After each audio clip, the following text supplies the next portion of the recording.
নমস্কার, দিশা টিউশন সেন্টারে তোমাদের সবাইকে জানাই স্বাগত।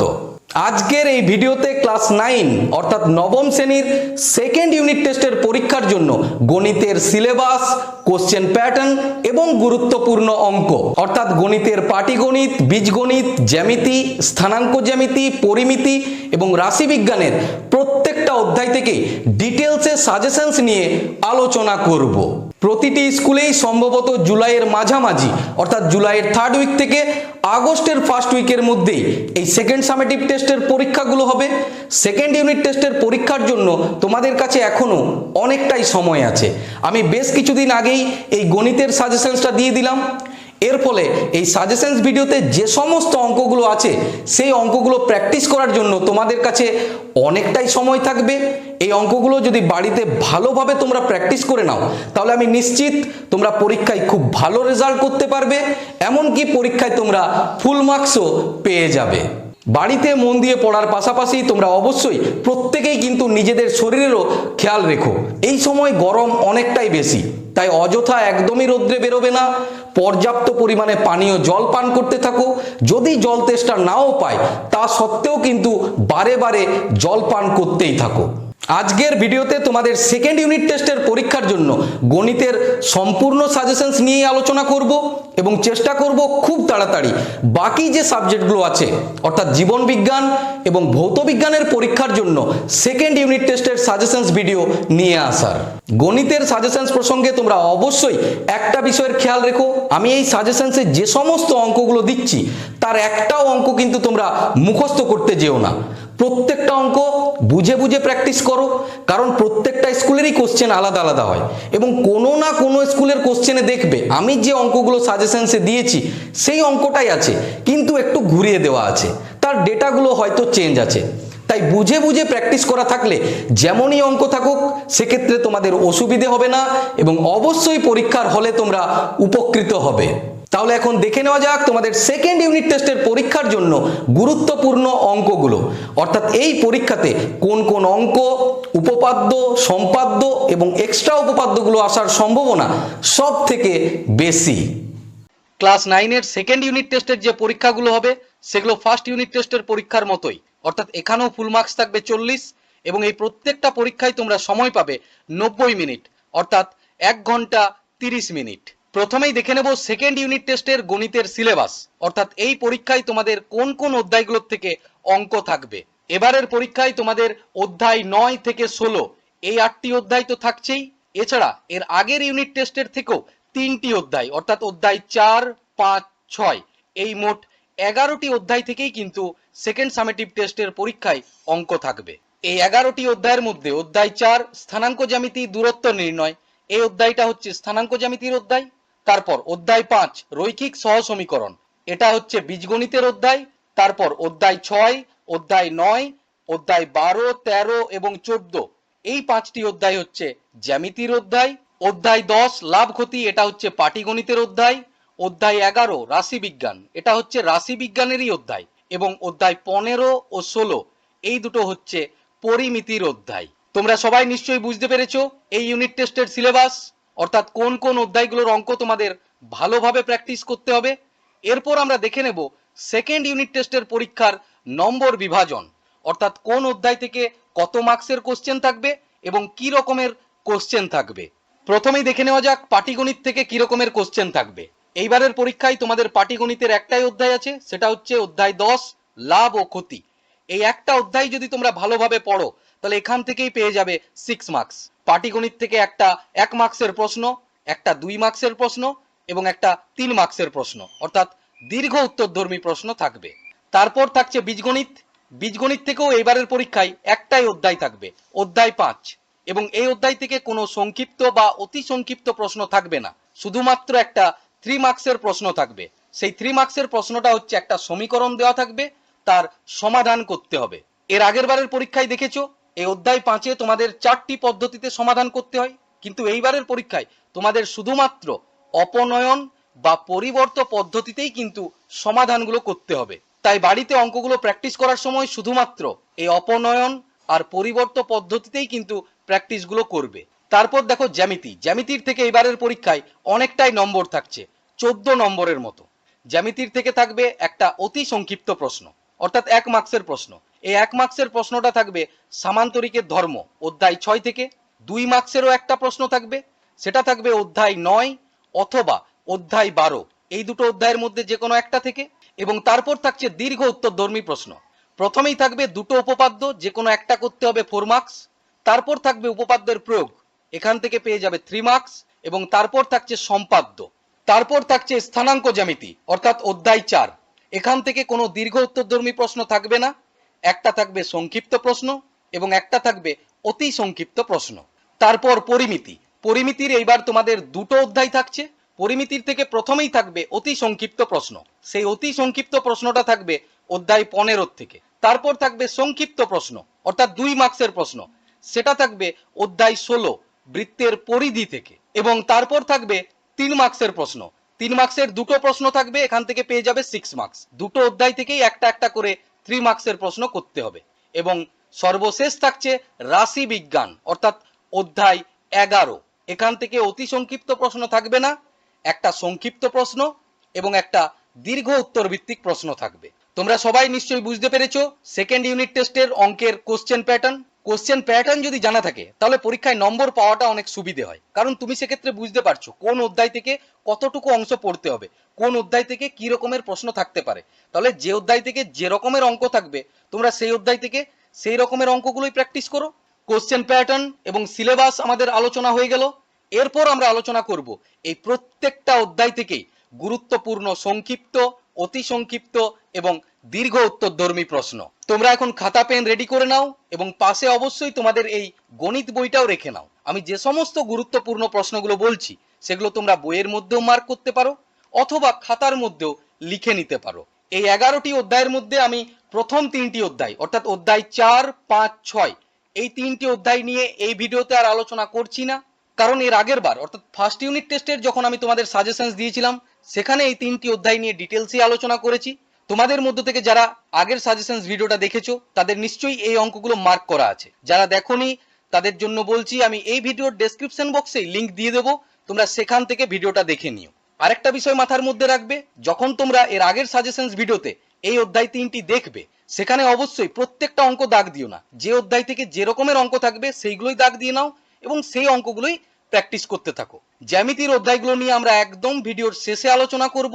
এখন তাহলে তোমরা বের করে নাও তোমাদের গণিত বইয়ে 133 পাতায় পাটিগণিতের অধ্যায় 10 লাভ ও ক্ষতি। লাভ ক্ষতির অঙ্কগুলো করার জন্য তোমাদের এই অধ্যায়ের থিওরি ভালোভাবে বুঝতে হবে, অর্থাৎ মোট লাভ কিভাবে নির্ণয় করতে হয়, মোট ক্ষতি কিভাবে নির্ণয় করতে হয়, বা শতকরা লাভ শতকরা ক্ষতি কিভাবে নির্ণয় করতে হয়। থিওরি যদি জানা থাকে তাহলে এই অধ্যায়ের অঙ্কগুলো করতে কিন্তু অনেকটাই সুবিধে হবে। এখন তোমরা বের করে নাও 145 পাতায় এই অধ্যায়ের প্রথম অনুশীলনী, কোষে দেখি 10.1। পরের পাতায় চলে এসো, এখানে 3-এর দাগের যে অঙ্কটা আছে এটা কিন্তু গুরুত্বপূর্ণ অঙ্ক। এটা যদিও 3 মার্কসের অঙ্কে থাকে না, সাধারণত 1 মার্কস বা 2 মার্কসের অঙ্কেই থাকে। কোষে দেখি 10.1 থেকে তোমরা প্রত্যেকটা অঙ্কই প্র্যাকটিস করবে, কিন্তু 3 মার্কসের জন্য যে অঙ্কগুলো সব থেকে ভালোভাবে প্র্যাকটিস করবে সেটা হচ্ছে 9-এর দাগ, খুবই গুরুত্বপূর্ণ অঙ্ক। তারপর 10-এর দাগ, 11-র দাগ এই বছর আসার কিন্তু একটা সম্ভাবনা আছেই, 12-র দাগ এবং 13-র দাগ এই দুটোও গুরুত্বপূর্ণ। পরের পাতায় চলে এসো, এখান থেকে 17-র দাগ এবং 20-র দাগ এই দুটো অঙ্কও কিন্তু খুবই গুরুত্বপূর্ণ। বেশিরভাগ স্কুলের কোশ্চেনেই 17, 20 এবং 11 এই 3টি প্রশ্নের মধ্যে একটা অঙ্ক অবশ্যই থাকবে।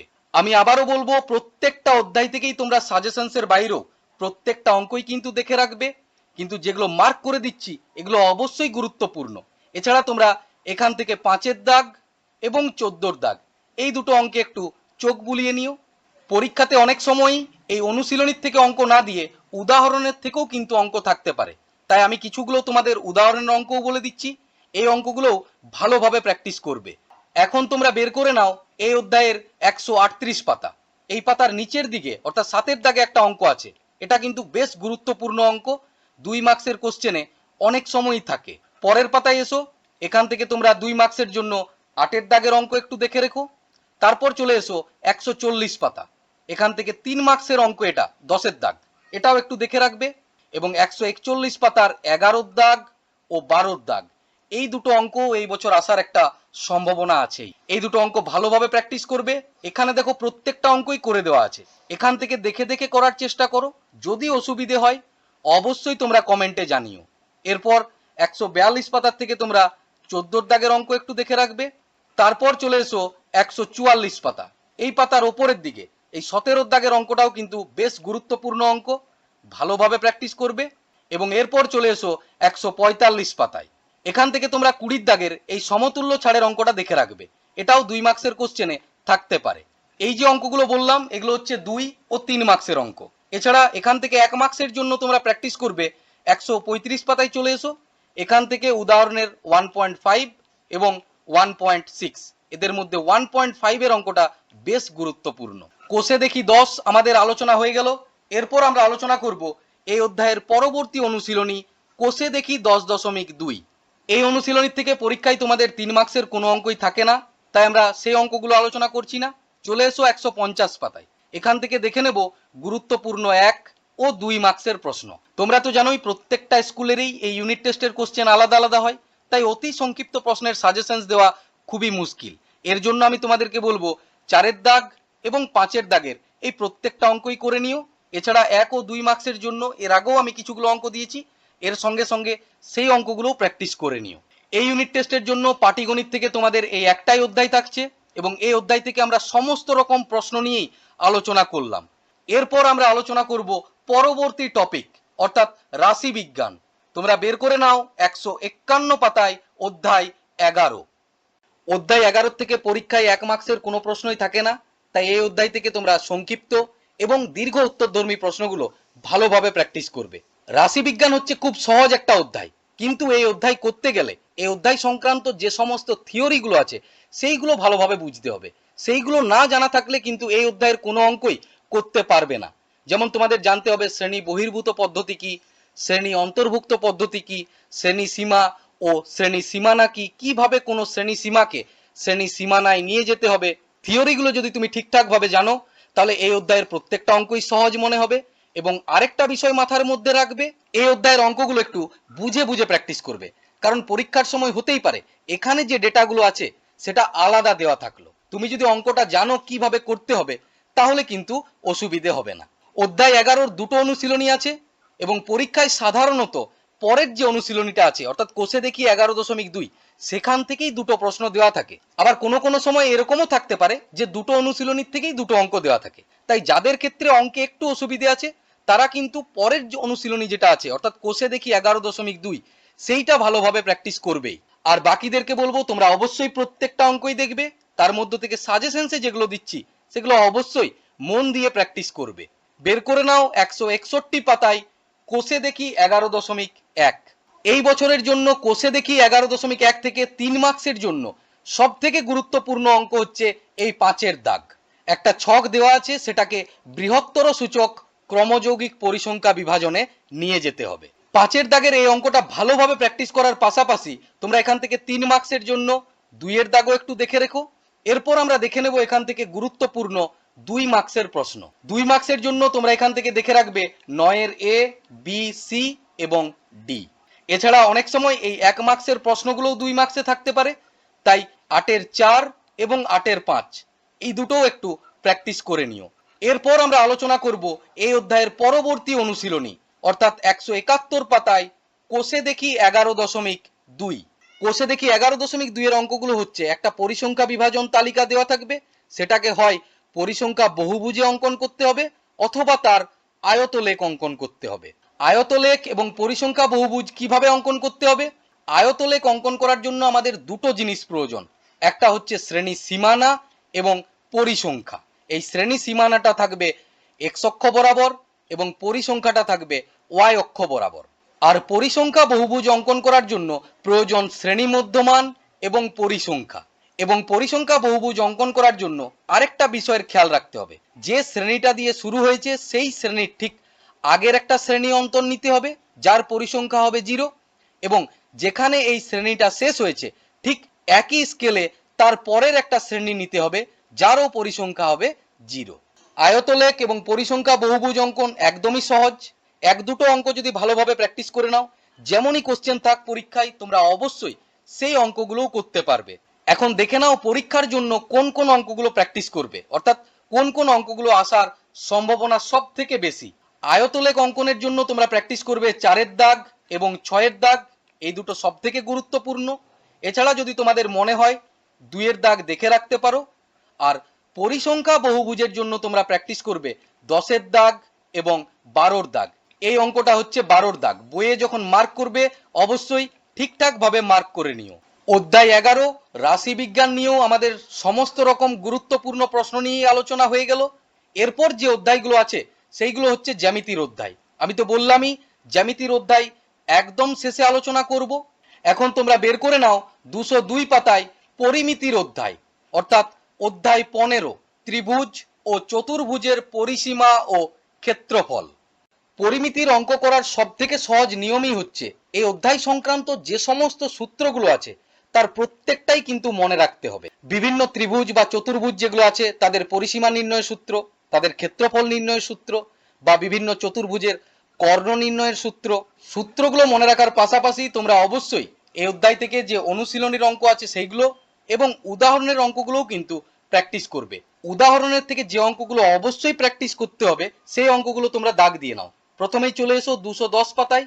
এখানে ওপরের দিকে 21-এর দাগে একটা অঙ্ক আছে, এই অঙ্কটা একটু দেখে রাখতে পারো। এরপর 211 পাতায় চলে এসো। এই পাতার ওপরের দিকে অর্থাৎ 22-এর দাগে একটা অঙ্ক আছে, এটা কিন্তু অবশ্যই ভালোভাবে প্র্যাকটিস করবে, এই বছরের জন্য খুবই গুরুত্বপূর্ণ এটা। এরপর চলে এসো 219 পাতায়। 219 পাতার নিচের দিকে দেখো 37-এর দাগে একটা অঙ্ক করে দেওয়া আছে, এটাও কিন্তু গুরুত্বপূর্ণ। তোমাদের কাছে যে নতুন বই আছে সেখানে দেখবে এই অঙ্কটা 39-এর দাগে দেওয়া আছে, তাই অঙ্কটা মার্ক করার সময় অবশ্যই অঙ্কটা পড়ে কিন্তু মার্ক করে নিও। এরপর আমরা আলোচনা করব এই অধ্যায়ের প্রথম অনুশীলনী, অর্থাৎ কোষে দেখি 15.1। এই অনুশীলনীতে যে অঙ্কগুলো আছে সেই অঙ্কগুলো হচ্ছে আয়তক্ষেত্র ও বর্গক্ষেত্র সংক্রান্ত। 3 মার্কসের জন্য সব থেকে গুরুত্বপূর্ণ অঙ্ক হচ্ছে 5-এর দাগ এবং পরের পাতার থেকে 16-র দাগ ও 17-র দাগ। এই তিনটি অঙ্কের পাশাপাশি তোমরা অবশ্যই এখান থেকে দেখে রাখবে 18-র দাগ, তারপর ওপরের দিকে 13-র দাগের যে অঙ্কটা আছে এটা, এবং 2 মার্কসের জন্য তোমরা দেখে রাখতে পারো এই 3-এর দাগের অঙ্কটা। কোষে দেখি 15.1 অনেকটাই বড় অধ্যায়, 3 মার্কসের জন্য দেখো মাত্র কিছুগুলো প্রশ্নই দিয়েছি। আশা করি এই প্রশ্নগুলোর মধ্যেই কমন পাবে। এছাড়া তোমাদের যদি মনে হয় এই 10-এর দাগের অঙ্কে একটু চোখ বুলিয়ে নিও। এরপর দেখে নেব এই অধ্যায় থেকে কিছু গুরুত্বপূর্ণ সংক্ষিপ্ত ও অতি সংক্ষিপ্ত প্রশ্ন। 1 মার্কসের অঙ্কের জন্য তোমরা প্র্যাকটিস করবে 19-এর 1, 19-এর 2 এবং 19-এর 3 ও 4, এই দুটো কিন্তু খুবই গুরুত্বপূর্ণ। আর 2 মার্কসের অঙ্কের জন্য তোমরা প্র্যাকটিস করবে 20-র দাগের থেকে 20-র 1, 20-র 2, 4 এবং 5। এরপর আমরা আলোচনা করব এই অধ্যায়ের পরবর্তী অনুশীলনী কোষে দেখি 15.2। কোষে দেখি 15.2 যে অঙ্কগুলো আছে এই অঙ্কগুলো হচ্ছে বিভিন্ন ত্রিভুজ সংক্রান্ত অঙ্ক, অর্থাৎ সমবাহু ত্রিভুজ বা সমদ্বিবাহু ত্রিভুজ, বিষমবাহু ত্রিভুজ, সমকোণী ত্রিভুজ। এখান থেকে প্রথমেই এই 2-এর দাগের অঙ্কটা দেখে রাখবে, এটা সাধারণত 2 মার্কসেই থাকে। তারপর 3 মার্কসের জন্য প্র্যাকটিস করবে 6-এর দাগ, 7-এর দাগ, 9-এর দাগের অঙ্ক ভালোভাবে প্র্যাকটিস করবে। তারপর 11-র দাগ, 12-র দাগ, এই দুটোও খুব গুরুত্বপূর্ণ। 12-র দাগের অঙ্কটার মতোই অনেকটা 13-র দাগ, এটা দেখে রাখতে পারো। এবং 16-র দাগের অঙ্কটাও বেশ গুরুত্বপূর্ণ। কোষে দেখি 15.2 থেকে তাহলে কোন কোন অঙ্কগুলো বললাম? 2-এর দাগ, এটা হচ্ছে 2 মার্কসের জন্য। 3 মার্কসের জন্য 6, 7, 9, 11, 12, 13 এবং 16। এই অঙ্কগুলো ভালোভাবে প্র্যাকটিস করার পাশাপাশি তোমরা এখান থেকে এই 14-র দাগের অঙ্কটাও একটু প্র্যাকটিস করে নিও। এছাড়া যদি তোমাদের মনে হয় তাহলে এখান থেকে 17-র দাগ এবং 19-এর দাগ, এই দুটো অঙ্কেও একটু চোখ বুলিয়ে নিও। এরপর দেখে নাও এখান থেকে গুরুত্বপূর্ণ 1 ও 2 মার্কসের প্রশ্ন। 1 মার্কসের জন্য তোমরা এখান থেকে প্র্যাকটিস করবে 21-এর 1 এবং 21-এর 3 ও 4, এই দুটো কিন্তু বেশ গুরুত্বপূর্ণ। আর 2 মার্কসের জন্য প্র্যাকটিস করো 22-এর 1 ও 22-এর 5। চলে এসো এই অধ্যায়ের শেষ অনুশীলনীতে, অর্থাৎ কোষে দেখি 15.3। এই অনুশীলনীতে যে অঙ্কগুলো আছে সেইগুলো হচ্ছে রম্বস, সামান্তরিক এবং ট্রাপিজিয়াম সংক্রান্ত। কোষে দেখি 15.3 থেকে 3 মার্কসের জন্য 5টি অঙ্ক ভালোভাবে প্র্যাকটিস করো। আশা করি এই 5টি অঙ্কের মধ্যেই কোনো কোশ্চেন থাকবেই। প্রথমেই হচ্ছে 6-এর দাগ, তারপর 8, 9 এবং পরের পাতায় চলে এসো, এখান থেকে 15 ও 16। তাহলে কোন কোন অঙ্কগুলো বললাম কোষে দেখি? 15.3-এর 6, 8, 9, 15 ও 16। 1 মার্কসের জন্য তোমরা প্র্যাকটিস করবে 17-র 2 এবং 17-র 5। এছাড়া একের দাগের অঙ্কটাও একটু দেখে রাখতে পারো। আর 2 মার্কসের জন্য প্র্যাকটিস করবে 18-র 2 ও 3। অধ্যায় 15 অনেকটাই বড় অধ্যায়, তাই অবশ্যই ভালোভাবে প্র্যাকটিস করবে। এরপর চলে এসো পরিমিতির পরবর্তী অধ্যায়ে, অর্থাৎ অধ্যায় 16, বৃত্তের পরিধি। এই অধ্যায়ের অঙ্কগুলো করার জন্য যে সমস্ত সূত্রগুলো আছে, অর্থাৎ বৃত্তের বা অর্ধবৃত্তের পরিধির কি সূত্র, অর্ধবৃত্তের পরিসীমার কি সূত্র, সেই সূত্রগুলো একটু মনে রেখো। এখন চলে এসো 230 পাতায়। এই পাতা থেকে তোমরা দুটো অঙ্ক অবশ্যই ভালোভাবে প্র্যাকটিস করবে। একটা হচ্ছে 9-এর দাগ এবং অন্যটা হচ্ছে 11-র দাগ। এছাড়া 10-এর দাগের অঙ্ক একটু দেখে রাখবে। এখন আলোচনা করব এই অধ্যায়ের অনুশীলনী কোষে দেখি 16। 3 মার্কসের জন্য এখান থেকে তোমরা 6টি অঙ্ক অবশ্যই ভালোভাবে প্র্যাকটিস করবে। সেটা হচ্ছে 7-এর দাগ, তারপর 9-এর দাগ, 11-র দাগ। পরের পাতায় এসো, এখান থেকে তোমরা প্র্যাকটিস করবে 14, 16 এবং 18-র দাগ। এই যে সমস্ত অঙ্কগুলো দিলাম প্রত্যেকটা অঙ্ক কিন্তু একটু বুঝে বুঝে প্র্যাকটিস করবে, কারণ এই 18-র দাগের অঙ্কটার মতোই অনেকটা 17-র দাগের অঙ্ক, আবার 16-র দাগের অঙ্কর মতোই 13-র দাগের অঙ্ক। তাই এই অঙ্কগুলো যদি বুঝে বুঝে প্র্যাকটিস করা থাকে, অন্য অঙ্কগুলো থাকলেও কিন্তু তোমাদের করতে সুবিধে হবে। এছাড়া যদি তোমাদের মনে হয় এখান থেকে 17-র দাগ আর 6-এর দাগ, এই দুটো অঙ্ক একটু দেখে নিও। এরপর দেখে নেব এই অধ্যায় থেকে গুরুত্বপূর্ণ সংক্ষিপ্ত ও অতি সংক্ষিপ্ত প্রশ্ন। 1 মার্কসের জন্য তোমরা এখান থেকে প্র্যাকটিস করবে 19-এর 1, 3, 4 এবং 5 এবং 2 মার্কসের জন্য প্র্যাকটিস করবে 1, 2, 3 ও 5। পরিমিতির এই দুটো অধ্যায় থেকে, অর্থাৎ অধ্যায় 16 এবং 15 থেকে আমি যে সমস্ত সংক্ষিপ্ত ও অতি সংক্ষিপ্ত প্রশ্নগুলো দিলাম, এইগুলো তো ভালোভাবে প্র্যাকটিস করবেই। তাছাড়া তোমরা তো জানোই অতি সংক্ষিপ্ত প্রশ্নের কোনো সাজেশনসই হয় না। তাছাড়া বিভিন্ন স্কুলেরই কোশ্চেন আলাদা আলাদা হয়, তাই অবশ্যই প্রত্যেকটা অঙ্ককেই কিন্তু তোমরা দেখে রাখবে। তোমাদের সেকেন্ড ইউনিট টেস্টের পরীক্ষার জন্য পাটিগণিত, বীজগণিত, স্থানাঙ্ক জ্যামিতি, পরিমিতি ও রাশিবিজ্ঞান, এই 5টি টপিক থেকে আমরা সমস্ত রকম গুরুত্বপূর্ণ প্রশ্ন নিয়েই আলোচনা করলাম। এখন বাকি আছে শুধুমাত্র জ্যামিতির অংশের আলোচনা। বলেইছিলাম একদম ভিডিওর শেষে আমরা জ্যামিতির অংশগুলো আলোচনা করব, অর্থাৎ জ্যামিতির থেকে দেখে নেব আমরা গুরুত্বপূর্ণ 1 ও 2 মার্কসের প্রশ্ন এবং গুরুত্বপূর্ণ উপপাদ্য, সম্পাদ্য ও এক্সট্রা উপপাদ্য। জ্যামিতির থেকে যে সমস্ত গুরুত্বপূর্ণ প্রশ্নগুলো তোমাদের দিচ্ছি, সেগুলো যদি ভালোভাবে প্র্যাকটিস করো, অবশ্যই পরীক্ষায় কিন্তু অনেক ভালো রেজাল্ট করতে পারবে। তাহলে দেখে নেওয়া যাক জ্যামিতির থেকে গুরুত্বপূর্ণ প্রশ্নগুলো। প্রথমেই আলোচনা করব জ্যামিতির থেকে গুরুত্বপূর্ণ উপপাদ্য। এই পরীক্ষার জন্য তোমরা 3টি উপপাদ্য ভালোভাবে পড়ে যাও। আশা করছি সেই 3টির মধ্যে একটা বা দুটো উপপাদ্যই হয়তো পরীক্ষায় কমন পেয়ে যাবে। প্রথম উপপাদ্যটি হচ্ছে অধ্যায় 9-এর উপপাদ্য 20। কোন ত্রিভুজের দুটি বাহুর মধ্যবিন্দুর সংযোজক সরল রেখাংশ তৃতীয় বাহুর সমান্তরাল ও অর্ধেক। এর আগেও তোমরা ক্লাস 8-এ এবং 9-এও উপপাদ্য লিখেছো, নিশ্চয়ই তোমাদের সবারই জানা আছে একটা উপপাদ্য কিভাবে লিখতে হয়। পরের গুরুত্বপূর্ণ উপপাদ্যটি হচ্ছে এই অধ্যায়েরই উপপাদ্য 21।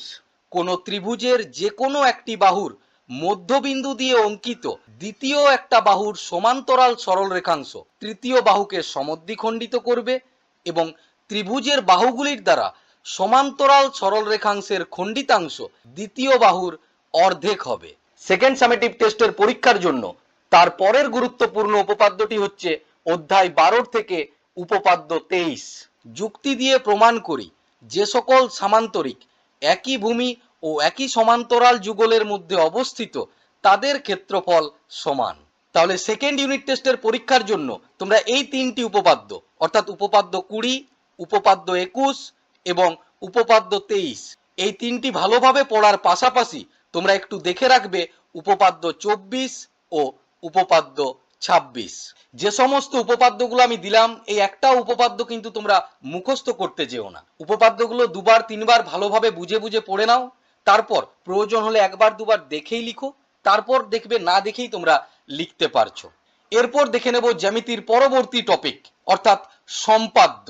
সম্পাদ্য অঙ্কনের জন্য তোমাদের এই ইউনিট টেস্টে দুটো অধ্যায় থাকছে, অর্থাৎ অধ্যায় 13 এবং 14 দুটো অধ্যায় থেকেই সাধারণত একটা একটা করেই সম্পাদ্য দেয়া থাকবে। তাদের মধ্য থেকে যে কোনো একটা সম্পাদ্য অঙ্কন করতে হবে। যারা অঙ্কে একটু দুর্বল বা যাদের অঙ্কে সমস্যা আছে তাদেরকে আমি বলবো এই দুটো অধ্যায় থেকে সম্পাদ্য প্র্যাকটিস করার প্রয়োজন নেই। তোমরা শুধুমাত্র এই অধ্যায় 13 সম্পাদ্যগুলোই প্র্যাকটিস করো, কারণ পরীক্ষায় দুটো থেকেই একটা একটা করে থাকবে এবং অধ্যায় 13 সম্পাদ্যগুলো হচ্ছে তুলনামূলক সহজ। তাহলে তোমরা এখন চলে এসো 194 পাতায় অধ্যায় 13 ত্রিভুজের সমান ক্ষেত্রফল বিশিষ্ট সামান্তরিক অঙ্কন। পরের পাতায় চলে এসো, অর্থাৎ এই অধ্যায়ের অনুশীলনী কোষে দেখি 13। একটা ত্রিভুজের সমান সামান্তরিক কিভাবে অঙ্কন করতে হয় আগে সেটা একটু জেনে নাও। প্রথমেই হচ্ছে ত্রিভুজ অঙ্কন, অর্থাৎ যে দৈর্ঘ্য বা যে কোণগুলো দেওয়া থাকবে সেই অনুযায়ী ত্রিভুজ অঙ্কন করো। তারপর হচ্ছে সমদ্বিখণ্ডক। যদি বলা থাকে যে ত্রিভুজের এই বাহুটাকেই সমদ্বিখণ্ডক করতে হবে তাহলে অবশ্যই সেটা। যদি কিছু না বলা থাকে তাহলে যে কোনো বাহুকে সমদ্বিখণ্ডক করো, অর্থাৎ সেই বাহুটা সমান দুই ভাগে ভাগ করে নাও। তারপর হচ্ছে যে বাহুটার তোমরা সমদ্বিখণ্ডক করলে সেই বাহুটারই সমান্তরাল সরলরেখা অঙ্কন করো। সমান্তরাল সরলরেখা কিভাবে অঙ্কন করতে হবে, প্রথমে এই বিসি বাহুর মাপ নাও, তারপর এ বিন্দুতে বসিয়ে যে কোনো একটা দিকে, হয় বাম দিকে না হলে ডান দিকে, ওই একই মাপে কেটে নাও। মনে করো ডান দিকে কাটলাম, যদি ডান দিকে কেটেছি তাহলে উল্টো দিকের বাহু অর্থাৎ এই এবি বাহুর মাপটা নাও, সেটাকে সি বিন্দুতে বসিয়ে কেটে দাও। ব্যাস, তাহলে এ বিন্দু আর এই যে ছেদ বিন্দুটা এলো এই দুটো বিন্দুকে স্কেলের সাহায্যে যোগ করে দাও। এরপর কি কাজ, সামান্তরিক অঙ্কনের জন্য একটা নির্দিষ্ট কোণ দেওয়া থাকবে, সেই কোণটাকে যেখানে সমদ্বিখণ্ডক হয়েছে সেই জায়গাটায় অঙ্কন করো। মনে করো 60 ডিগ্রি, তাহলে এই কোণটা হচ্ছে 60 ডিগ্রি। তাহলে এই ডি বিন্দুর সঙ্গে এই 60 ডিগ্রিটাকে বাড়িয়ে দাও একদম সমান্তরাল সরল রেখা পর্যন্ত, এটার মনে করো নাম দাও ই। এরপর এই সিডি বাহুর মাপ নিয়ে ই বিন্দুতে বসিয়ে সমান্তরাল সরলরেখাটা কেটে দাও, তার নাম দাও এফ। সি আর এফ যুক্ত করে দাও, তাহলে সি ডি ই এফ হলো উদ্দিষ্ট সামান্তরিক, যেটি ত্রিভুজ এবিসি এর ক্ষেত্রফলের সমান।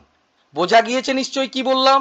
প্রথম কাজ ত্রিভুজ অঙ্কন, তারপর যে বাহুটার বলা থাকবে বা যদি কোনো বলা না থাকে তাহলে তোমার ইচ্ছে মতো যে কোনো বাহুর সমদ্বিখণ্ডক, যে বাহুর সমদ্বিখণ্ডক করলে তার সমান্তরাল সরলরেখা অঙ্কন। তারপর যে কোণে এই সামান্তরিকটা অঙ্কন করতে বলবে সেই কোণটাকে নিয়ে নাও এবং সেই কোণটাকে বাড়িয়ে দাও সমান্তরাল সরলরেখা পর্যন্ত। তারপর সমদ্বিখণ্ডকের মাপ নিয়ে সেখান থেকে এই সমান্তরাল সরলরেখাটাকে কেটে দাও, তোমার সামান্তরিক পেয়ে যাবে। যদি আয়তক্ষেত্র বা বর্গক্ষেত্র অঙ্কন করতে বলা থাকে তাহলে এটা আরো সহজ। ওই একই পদ্ধতি, ত্রিভুজ অঙ্কন, সমদ্বিখণ্ডক অঙ্কন, সমান্তরাল সরলরেখা অঙ্কন। এখন তোমরা তো জানোই আয়তক্ষেত্র বা বর্গক্ষেত্রের প্রতিটি কোণের মাপই হচ্ছে 90 ডিগ্রি, অর্থাৎ যে কোনো একটা কোণ যদি হয় 90 ডিগ্রি তাহলে বাকি কোণগুলোও হবে 90 ডিগ্রি। তাই আলাদা করে কোণ নেওয়ার প্রয়োজন নেই। এই যে সমদ্বিখণ্ডকটাকে অঙ্কন করেছো সেটাকে একদম সমান্তরাল সরলরেখা পর্যন্ত বাড়িয়ে দাও, সেই বিন্দুটার নাম দাও ই বিন্দু। এরপর এই সমদ্বিখণ্ডকের মাপ নিয়ে ই বিন্দুতে বসিয়ে এফ পর্যন্ত কেটে দাও, এই দুটো বাহু যোগ করে দাও, ব্যাস তোমার আয়তক্ষেত্র বা বর্গক্ষেত্র রেডি হয়ে যাবে।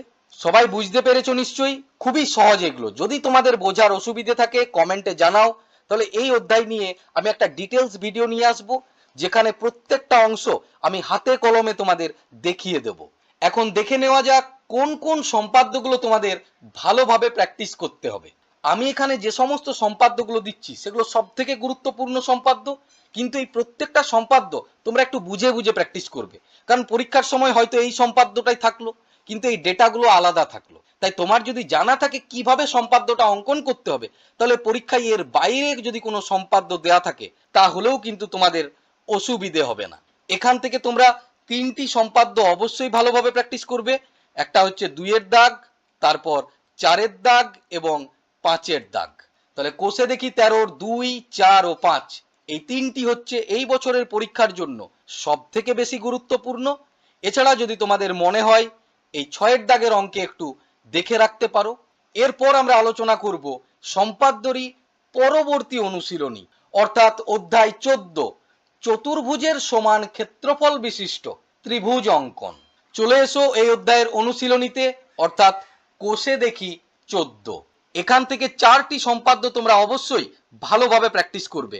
প্রথমেই হচ্ছে 1-এর দাগ, তারপর 2 ও 3 এবং 6-এর দাগ। জ্যামিতির থেকে গুরুত্বপূর্ণ উপপাদ্য এবং সম্পাদ্যগুলো আলোচনা হয়ে গেল। এরপর আমরা দেখে নেব জ্যামিতির থেকে এক্সট্রা উপপাদ্য এবং জ্যামিতির থেকে যে সমস্ত গুরুত্বপূর্ণ 1 ও 2 মার্কসের প্রশ্নগুলো থাকে। এক্সট্রা উপপাদ্য এবং জ্যামিতির যে 1 ও 2 মার্কসের প্রশ্নগুলো এই সেকেন্ড সামেটিভ টেস্টের পরীক্ষায় থাকবে, সেটা এই 3টি অধ্যায় থেকে থাকবে: অধ্যায় 9, অধ্যায় 12 এবং অধ্যায় 6।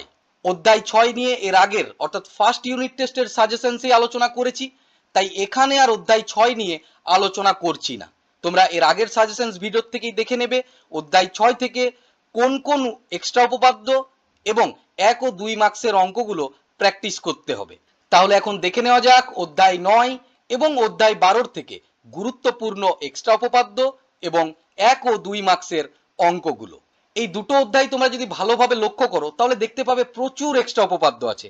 যেরকম অনুশীলনীতে এক্সট্রা উপপাদ্য আছে, সেরকম প্রয়োগেও কিন্তু অনেকগুলোই এক্সট্রা উপপাদ্য আছে।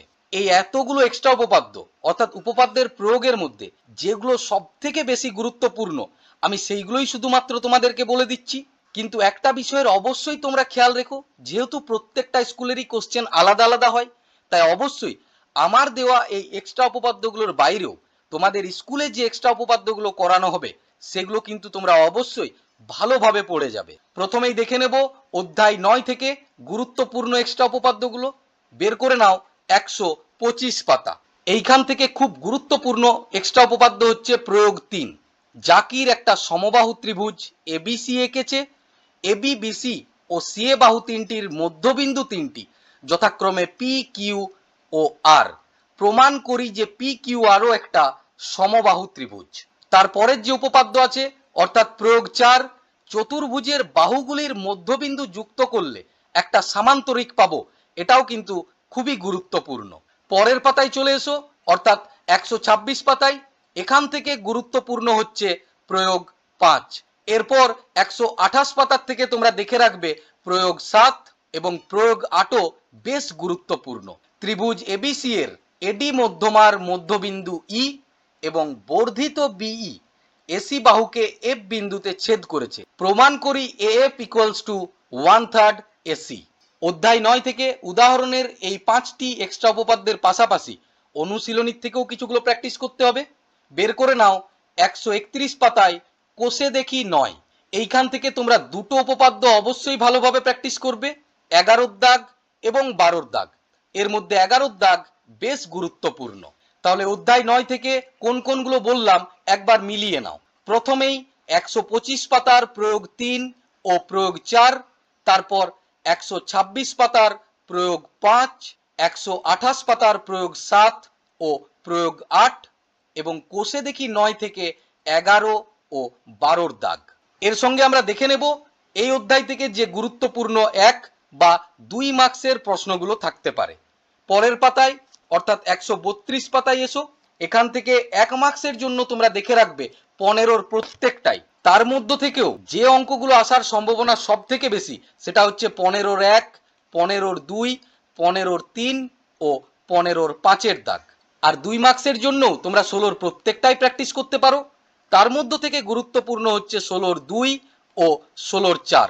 এছাড়া 5-এর দাগেরটাও একটু দেখে রাখতে পারো।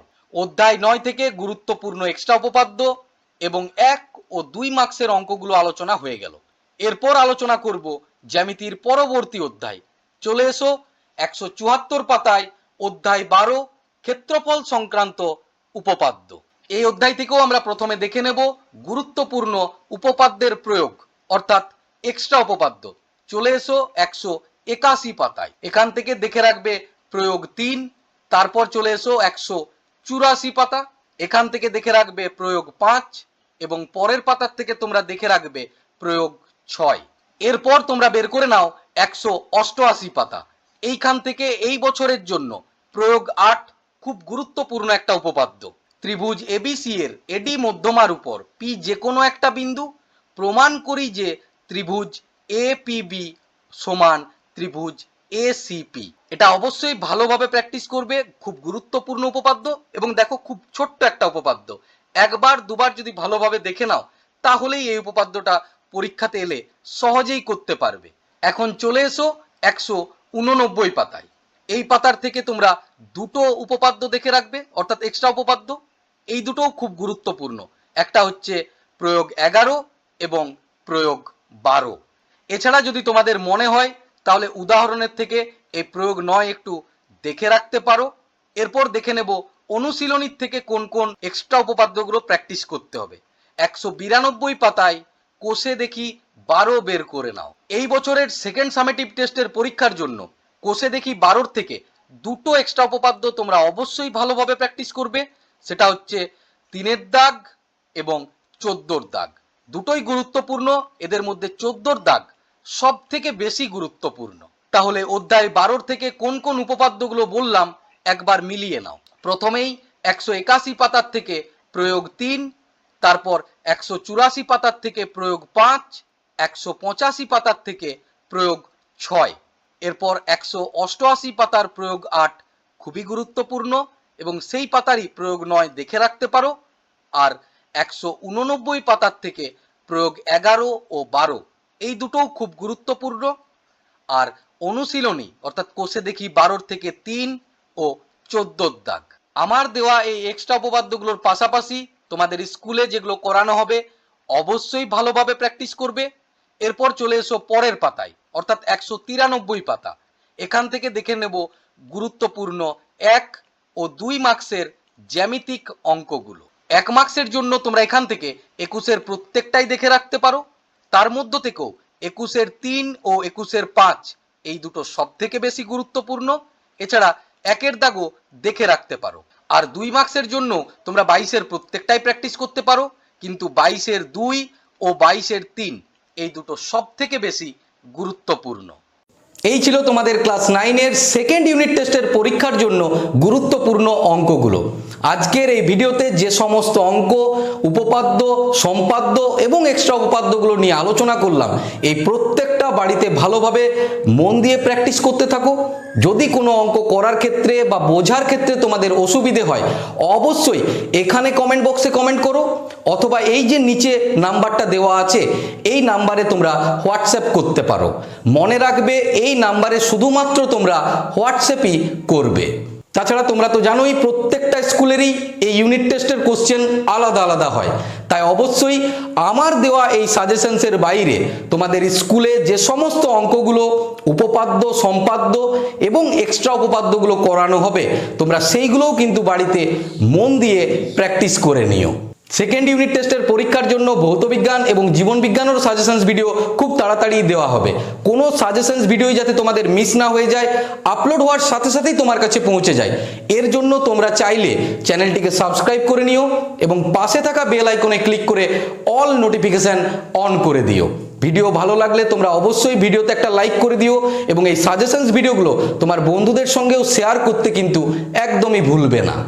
আজ তাহলে এই পর্যন্তই। তোমাদের সঙ্গে দেখা হবে এর পরের ভিডিওতে। এই গরমে তোমরা প্রত্যেকেই কিন্তু নিজেদের শরীরের খেয়াল রেখো। সবাই সুস্থ থেকো, ভালো থেকো।